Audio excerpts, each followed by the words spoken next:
The lights on the monitoring station flickered as Jake Morrison adjusted his headset for the third time that night. He sat alone in the communications room of Cerberus Prime, the farthest human outpost from Earth. Outside the thick windows, Neptune's pale blue surface rotated slowly below them.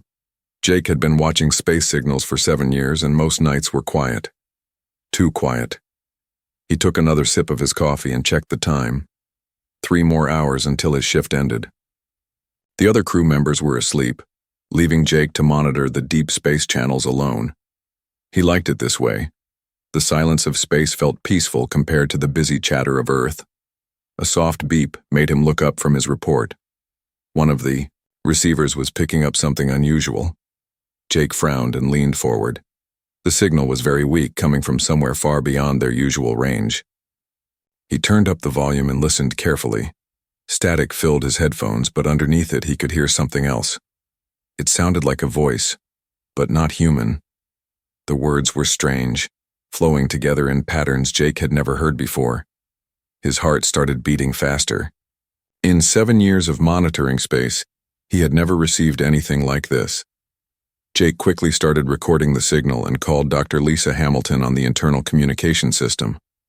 Lisa was the station's expert on languages, both human and theoretical alien ones. She had joined the station 2 years ago, hoping to be the first person to decode a message from another world.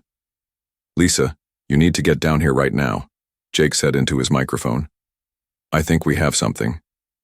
20 minutes later, Lisa rushed into the communications room, still wearing her sleeping clothes. Her hair was messy, but her eyes were wide with excitement. She had been waiting for this moment her entire career. "Play it again," she said, pulling up a chair next to Jake. Jake replayed the recording. The strange voice continued for almost 3 minutes before the signal became too weak to hear. Lisa listened with her eyes closed, taking notes on a tablet. "This is incredible," she whispered. "The patterns are completely different from human speech, but there's definitely structure. Here, give me a few hours to run this through the computer systems."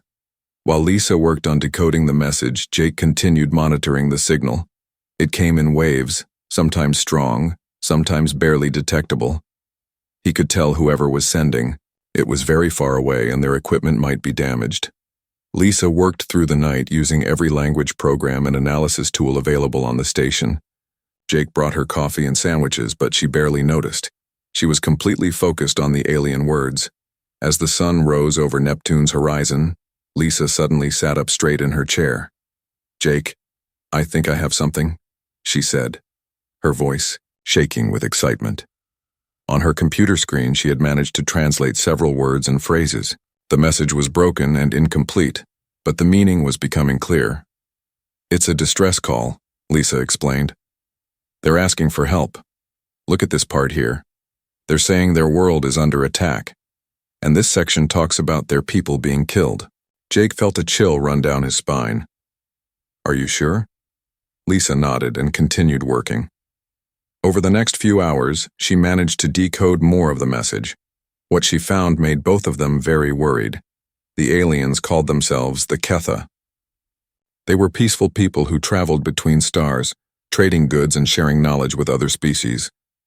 But something called the Vex Dominion had attacked them.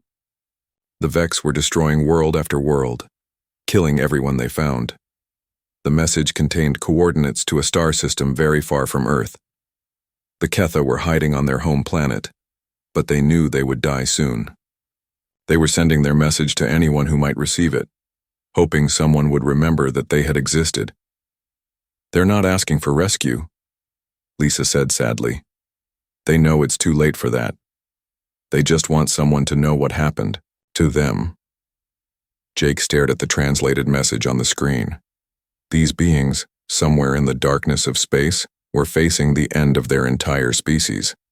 They had spent their last days sending out a message, hoping it would reach someone who cared. "We have to report this to Earth immediately," Jake said.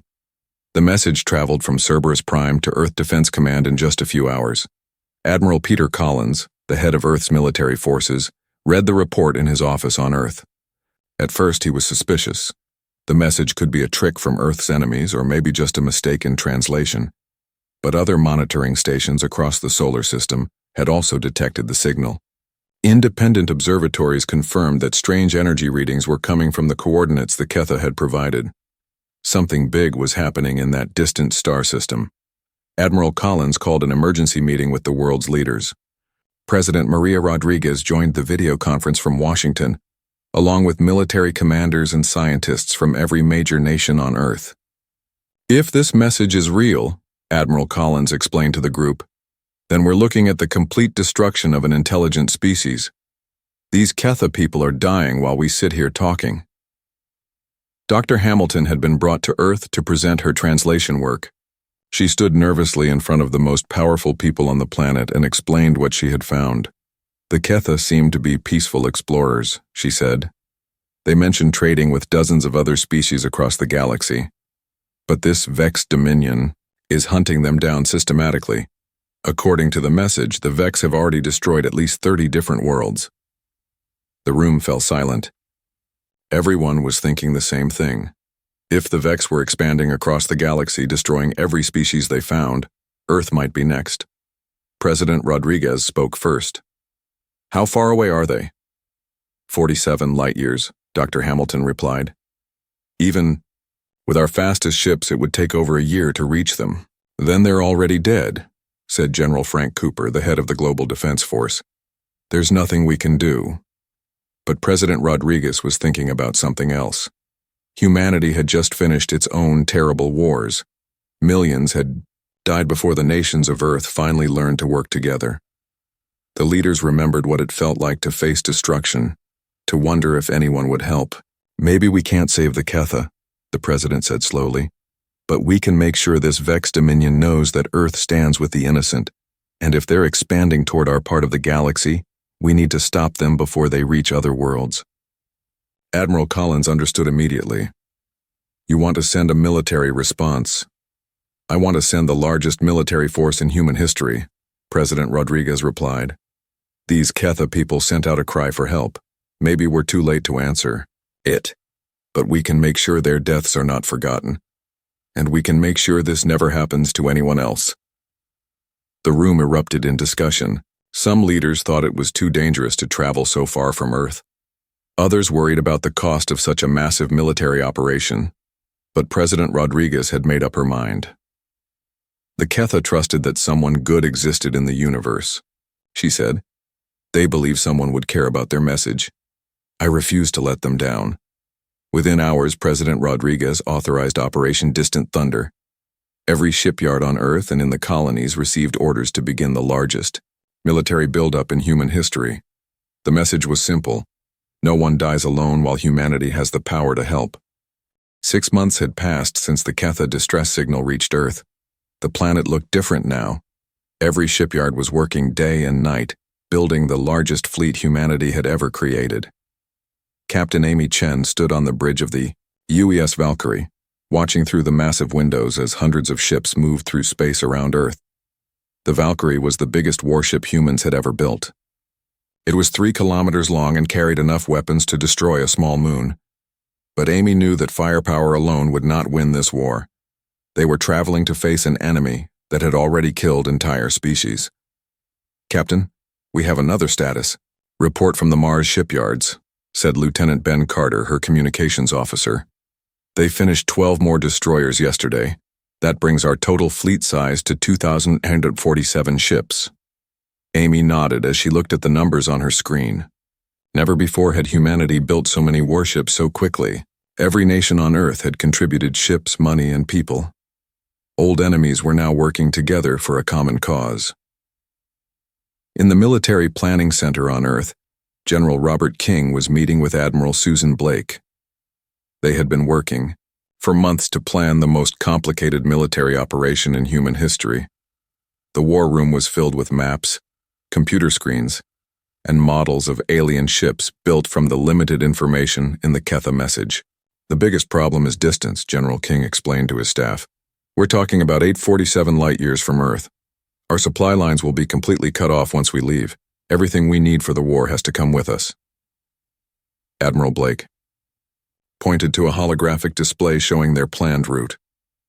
The good news is that our new FTL drives are faster than anything we've built before. The bad news is that even our best ships will take 14 months to reach Ketha space. The planning was made more difficult by the fact that they knew very little about their enemy. The Ketha message had mentioned the Vex Dominion, but provided few details about their technology or tactics. Human scientists had to guess what kind of weapons and defenses they would face. Dr. Kevin Ross, Earth's top military scientist, had been studying the energy readings from the Ketha system. "We know the Vex use some kind of plasma-based weapons," he told the planning committee. "The residual energy signatures suggest they're much more powerful than our current shields can handle." This led to a massive research effort. Thousands of scientists worked around the clock to develop new defensive systems and weapons specifically designed to fight the Vex. They had to create technology to fight an enemy they had never seen. The Lunar Construction Facility, Chinese Admiral Liu Wei worked alongside British Commodore Charles Wright to oversee the building of the fleet's support ships. Despite their countries having been enemies just a few years earlier, they worked together perfectly. "The supply ships are the most important part of this operation," Admiral Liu explained to his team. "Without them, our warships are just expensive pieces of metal floating in space." Russian Colonel Dmitry Volkov was training joint forces with American General Patricia Stone at the Mars training facility. Soldiers from every nation on Earth were learning to work together, preparing for battles on alien worlds. "The Vex have been fighting for over a century," Colonel Volkov told his troops during a training exercise. "They've conquered hundreds of worlds, but they've never fought humans before. They don't know what we're capable of when we're protecting innocent people." As the months passed, more disturbing information reached Earth. Other monitoring stations detected fragments of distress calls from different species across the galaxy. The Vex Dominion was not just attacking the Ketha. They were conducting a systematic campaign to wipe out any intelligent life they considered inferior. Marine Sergeant Tony Garcia was training his unit on a mock alien facility when the news came through. "Listen up, Marines," he told his soldiers. "We just got word that the Vex have hit at least 6 more star systems in the past month. This isn't just about saving the Ketha anymore. This is about stopping a genocide that's happening across the entire galaxy." Navy engineer Kelly Brooks had been working on new weapon designs in her laboratory. She had developed special ammunition that could penetrate Vex energy shields, based on analysis of the alien energy signatures. "Every bullet we make might save lives," she told her team. "We can't afford to get this wrong." The human fleet was unlike anything that had ever existed. It included massive aircraft carriers that could launch thousands of fighter craft, heavy battleships armed with the most powerful weapons humanity could build, and fast destroyers designed for hit-and-run attacks. But the most important ships were the hospital vessels and evacuation transports built specifically to rescue survivors. Captain Dan Murphy commanded one of the medical ships. "Our primary mission isn't to kill the enemy," he reminded his crew. "It's to save as many innocent lives as possible. The Ketha have been suffering for who knows how long. When we get there, they're going to need immediate medical attention." The fleet prepared for departure. President Rodriguez visited the main staging area near Mars. She spoke to thousands of service members who were about to leave Earth, possibly forever. "You are carrying the hopes of all humanity with you," she told them. The Ketha sent their message into the darkness, hoping someone good would hear it. "You are proof that good still exists in this universe. Bring our friends home. The journey to Ketha space would take 14 months using humanity's most advanced FTL drives. During the trip, the crews would continue training and preparing for battle. They knew that when they arrived, they would likely find the Ketha homeworld destroyed and their people dead. But intelligence reports suggested something even more troubling. The Vex Dominion appeared to be moving toward Earth's region of the far galaxy. If humanity did not stop them at Ketha space, Earth itself might be their next target.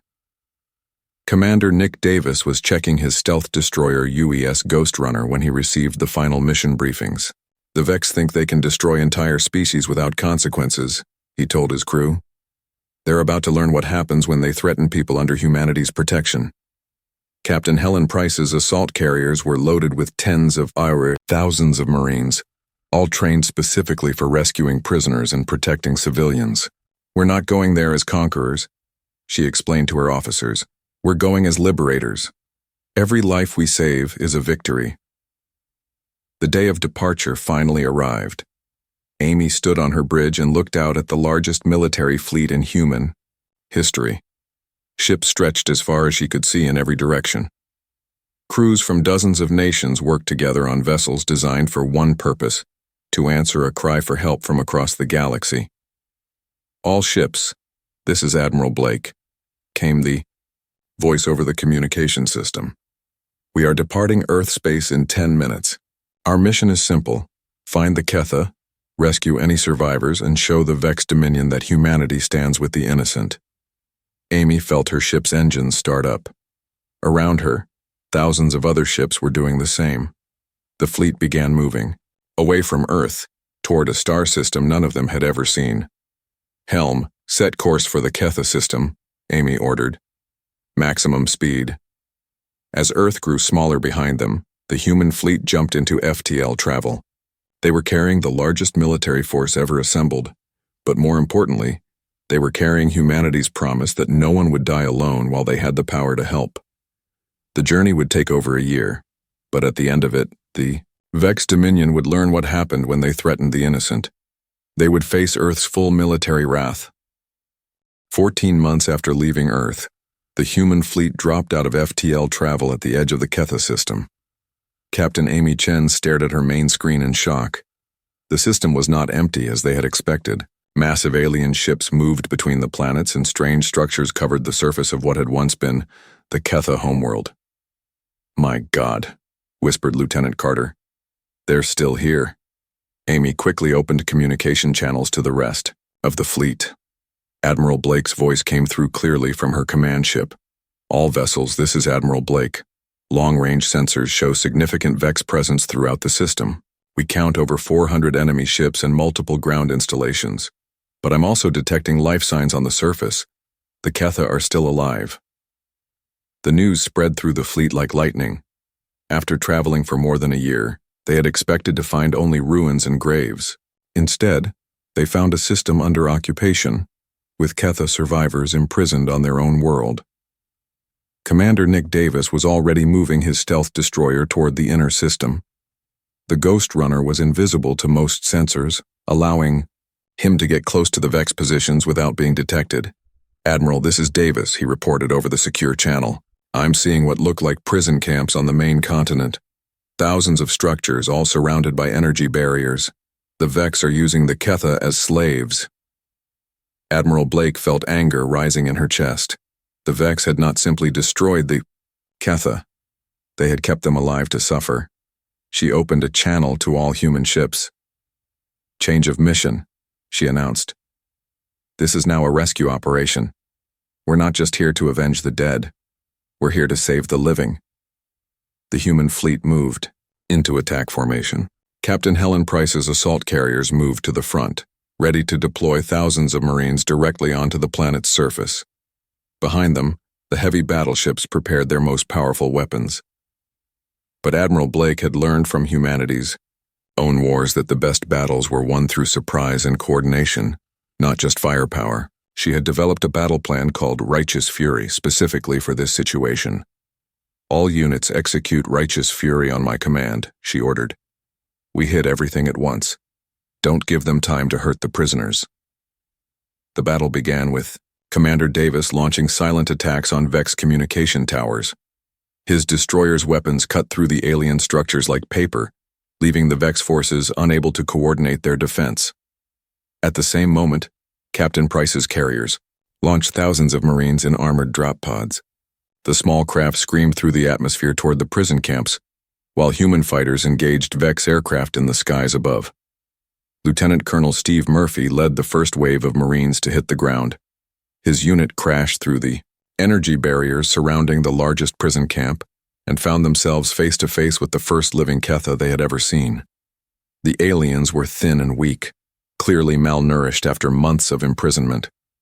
They had pale blue skin and large eyes that showed both fear and hope when they saw the human soldiers. "We're here to help," Murphy told them through his translator device. We received your message. We came as fast as we could. The Ketha prisoners stared at him in disbelief. One of them, who seemed to be a leader, spoke in their musical language. The translator converted his words to English.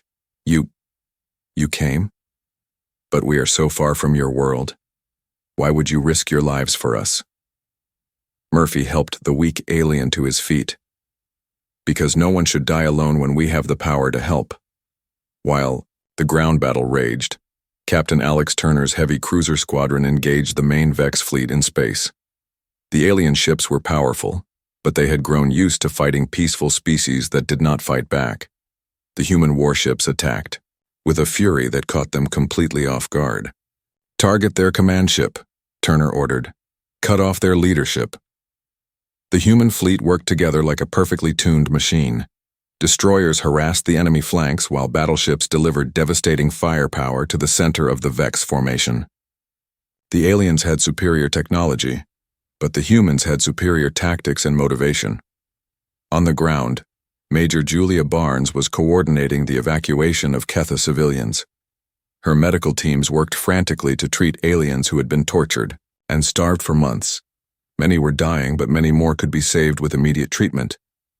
Get the worst cases to the hospital ships immediately, Barnes ordered her medics, and watch for Vex booby traps. They might try to kill the prisoners rather than let us rescue them. Her fears proved correct when Vex forces attempted to execute prisoners in full view of the human rescuers. But the Marines were ready for this.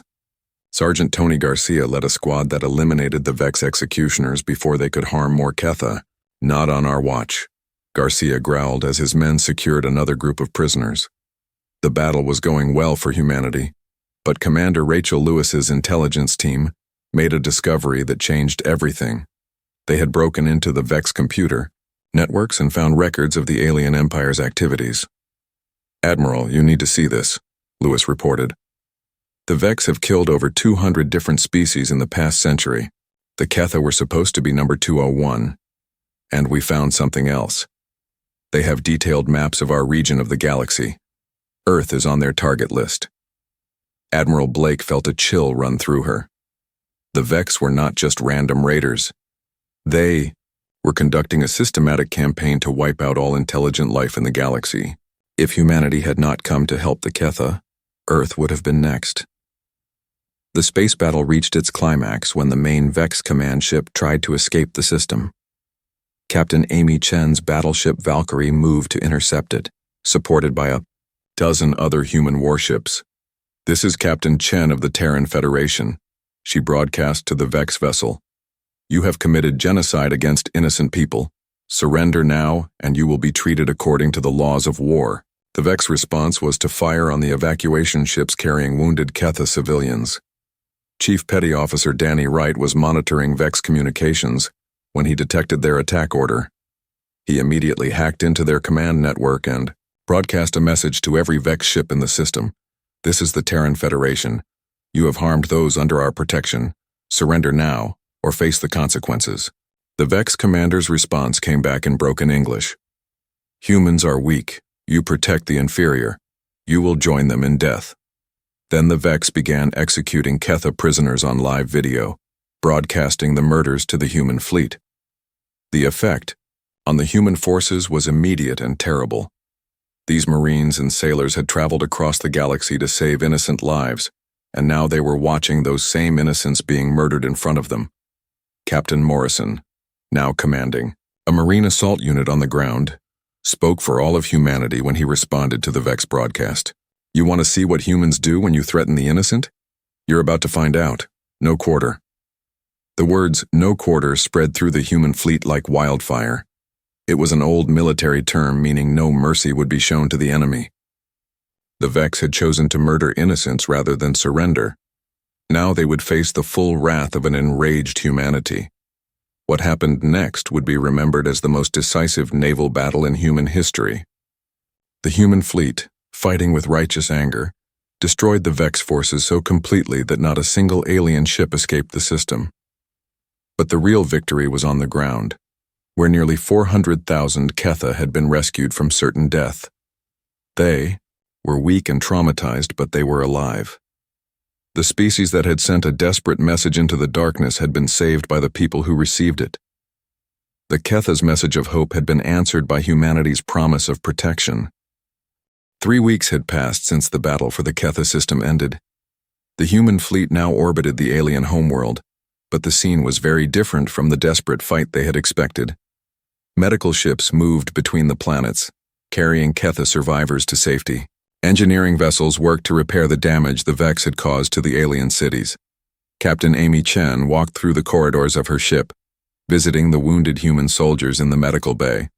The victory had come at a cost. 127 ships had been destroyed in the fighting, and over 8,000 human service members had given their lives to save a species they had never met before. "How are they doing, Doctor?" Amy asked Dr. Karen Foster, who had become the chief medical officer for treating both human and alien patients. "The humans are healing well," Dr. Foster replied, "but the Ketha are going to need months of treatment. Many of them haven't had proper food or medical care in over a year. The Vex were using them for medical experiments." Amy felt anger rise in her chest again. Even after winning the battle, new horrors kept being discovered. The Vex had not just enslaved the Ketha, they had tortured them for scientific research. On the planet below, Lieutenant Colonel Steve Murphy was working with Ketha leaders to set up temporary shelters for the rescued civilians. The alien cities had been badly damaged, but they could be rebuilt. What mattered most was that the Ketha people were free. An elderly Ketha named Thekvar approached Murphy. He was one of the few Ketha leaders who had survived the Vex occupation. Through the translation device, he spoke to the human officer. "Colonel Murphy, my people have been discussing your actions. We do not understand why you came so far to help us. You had never met us before. You gained nothing by saving us. This is confusing to us." Murphy smiled and knelt down to speak with the smaller alien. "On Earth we have a saying, no one should die alone when good people have the power to help. Your message reached us, and we couldn't ignore it." Thekvar's large eyes filled with tears. "You lost thousands of your own people to save us. How do we repay such a debt?" "You don't owe us anything," Murphy replied. "Just live free and be happy. That's payment enough." But the war was far from over. Admiral Blake was meeting with her command staff aboard her flagship, reviewing intelligence reports that Commander Rachel Lewis had gathered from captured Vex computers. "The situation is worse than we thought," Lewis explained to the group. "The Vex Dominion controls over 300 star systems. They've been expanding for 2 centuries, wiping out every intelligent species they encounter. We found records of at least 200 extinct civilizations." Admiral Blake studied the star charts on the main screen. Red dots showed Vex-controlled systems, while yellow dots indicated species that were still fighting for survival. "What about these yellow systems?" she asked. 17 different species are still holding out against Vex attacks," Lewis replied. "But they're all losing. Without help, they'll be extinct within the next 5 years." The room fell silent. Everyone was thinking the same thing. They had come here to save one species, but they had discovered a galaxy-wide genocide that was still happening. Captain Helen Price spoke first. "We can't just go home and pretend we don't know about this." "Agreed," said Admiral Blake. "But we need authorization from Earth before we can expand our mission." The communication with Earth took several hours due to the distance. President Rodriguez appeared on the main screen, along with military leaders from around the world. Admiral Blake explained what they had discovered about the Vex Dominion and the other species that needed help. President Rodriguez listened carefully to the report. When Admiral Blake finished speaking, the president was quiet for a long moment. "Admiral, you're asking me to authorize a war across the entire galaxy. The cost in lives and resources would be enormous." "Yes, Madam President, but the cost of doing nothing would be the extinction of every intelligent species in the galaxy, except the Vex." President Rodriguez looked at the faces of her military advisors. They all nodded in agreement. "Admiral Blake, you have authorization to continue operations against the Vex Dominion. Save as many species as you can. Earth will send reinforcements as quickly as possible." But Admiral Blake had an even better idea. She called a meeting with Thekvar and the other surviving Ketha leaders. "We want to form an alliance," she told them. "Not just between humans and Ketha, but between all the free species in the galaxy. Together we can stop the Vex and make sure this never happens again. Dekvar was amazed by the proposal. You would trust us to fight beside you, even though we failed to defend our own world? You didn't fail, Admiral Blake replied. You were outnumbered and surprised, but now you have allies. Together we're stronger than the Vex. The formation of the Galactic Liberation Alliance happened faster than anyone expected. Within days, representatives from 12 different species had agreed to join the fight against the Vex. The Ketha provided their advanced medical technology and knowledge of Vex tactics. Other species contributed ships, weapons, and soldiers. Colonel Paul Anderson established the first joint training facility on one of the Ketha moons. Human instructors taught alien soldiers how to use coordinated tactics and defensive strategies. In return, the aliens shared their knowledge of Vex weaknesses and battle plans. The key to beating the Vex is working together, Anderson explained to a mixed group of human and alien officers. They're used to fighting isolated species. They've never faced a united galaxy before. Captain Emma Scott commanded the scout ship UES Pathfinder, which was sent to make contact with the other species still fighting the Vex. Her reports back to the fleet were encouraging. Admiral, the response has been incredible, Scott reported. Every species we've contacted wants to join the Alliance. They've been waiting for someone to stand up to the Vex, and now they have hope again. The Alliance's first joint military operation was the liberation of the Zalani system, where a species of peaceful farmers was under attack by Vex forces. The combined human-alien fleet arrived just as the Vex were preparing to destroy the Zalani homeworld. The battle was a complete victory for the Alliance. The Vex, expecting to fight scared farmers, instead faced a coordinated fleet of warships from 6 different species. They were completely overwhelmed.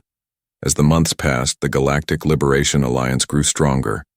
More species joined the fight, and the Vex Dominion began to retreat for the first time in their history. Systems that had been under Vex control for decades were liberated and returned to their original inhabitants. But the most important victory was not military.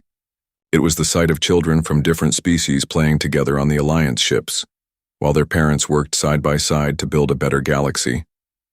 Dr. Foster, who had become the Alliance's chief diplomat, often visited the refugee ships, where rescued civilians were recovering. She watched Ketha children play games with human children, while their parents planned the rebuilding of their worlds. This is what we're really fighting for, she told Admiral Blake during one of these visits. Not just to stop the Vex, but to prove that different species can live together in peace. A year after the first battle, Admiral Collins received a message from the fleet, now operating over 200 light-years from Earth. Captain Chen reported that they had successfully liberated 12 star systems and established contact with 47 surviving civilizations. The message also contained surprising news. The Vex Dominion, for the first time in their expansionist history, had requested peace negotiations.